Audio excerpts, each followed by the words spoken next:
निशिकांत दुबे के बयान के बाद अब विपक्षी दलों ने कड़े तेवर दिखाए हैं। विपक्षी दलों के नेताओं ने अब यह आरोप लगाना शुरू कर दिया है कि भाजपा हमेशा ही लोकतंत्र की विरोधी रही है और लोकतंत्र के विरोध के स्वरूप ही वो सरकारों को बनाने और बिगाड़ने का काम करती है। बाबूलाल मरांडी जी हों, निशिकांत दुबे जी हों, इन लोगों के बयान को और बातों को राज्य की जनता बहुत हल्के में लेती है। इन लोगों ने बेरमो और दुमका उपचुनाव में भी कहा था कि सरकार गिरने वाली है, तो सरकार तो गिरी नहीं, वो चुनाव हार गए। रह गई मधुपुर की बात, तो मधुपुर में वो उनके पास प्रत्याशी नहीं थे तो दूसरे दल से ला के प्रत्याशी खड़े किए हैं। नेता उनका पता नहीं, विधायक दल का नेता वो बाहर से ला के भारतीय जनता पार्टी बनाई है। अभी जो चुनाव लड़ा रही है वो बाहर के प्रत्याशी ला करके पता नहीं किस आधार से वो कहते हैं। और एक तरह से ये लोकतंत्र में जो जनता ने जनादेश दिया है, उस जनादेश का लगातार हर राज्यों में भारतीय जनता पार्टी जनादेश का अपमान करते रही है। उसको तोड़ मतोड़ की राजनीति और खरीद फरोख्त की राजनीति में ज़्यादा भरोसा है। ये 2 मई को इलेक्शन का रिजल्ट आएगा, तो ये 10 मई तक का समय ले रहे हैं।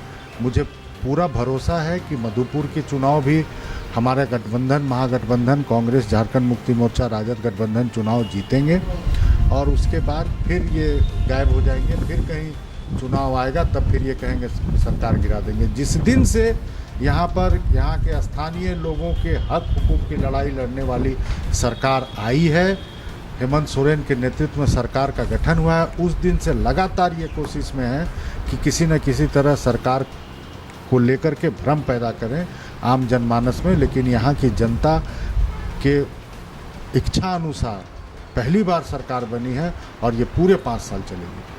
भाजपा के नेताओं के द्वारा इस तरह के बयानबाजी को लेकर भी विपक्ष ने उनकी खिल्ली उड़ाई है। उन्होंने कटाक्ष करते हुए यह कहा है कि भाजपा हमेशा ही सत्ता का सपना देखना नहीं भूलती है, भले ही वो विपक्ष में रहे या सत्ता में रहते हुए भी वो विपक्ष वाली भूमिका दिखाई देती है और विपक्ष में रहते हुए भी उसे सत्ता नजर आती है। इन बयानों को ज़्यादा गंभीरता से लेने की ज़रूरत नहीं है।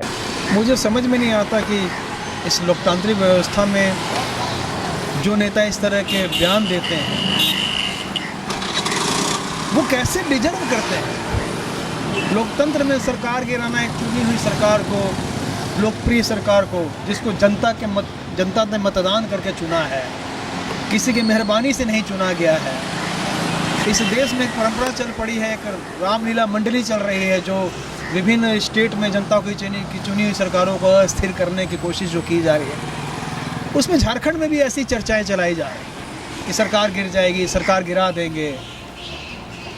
मुझे नहीं समझता कि लोकतंत्र में ऐसे नेताओं को ऐसा बयान देना चाहिए। ये छोटी मानसिकता है, इससे लोगों को बचा जाना चाहिए। सरकार बिल्कुल मजबूती के साथ और टिकाऊ है और मजबूती के साथ चल रही है। जैसे जैसे समय बीतेगा जनता के हित में निर्णय लिए जाएंगे।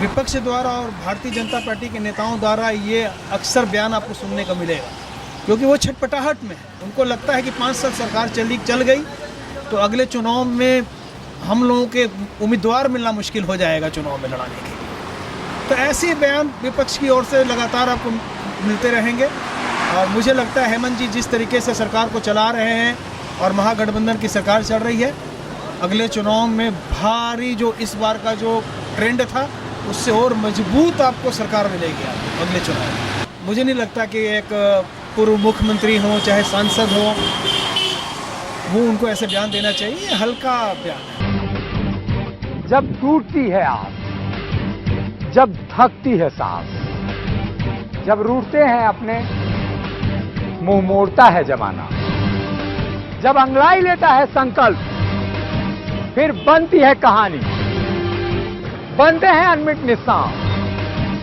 देखिए मेरे साथ संघर्ष की दास्तान।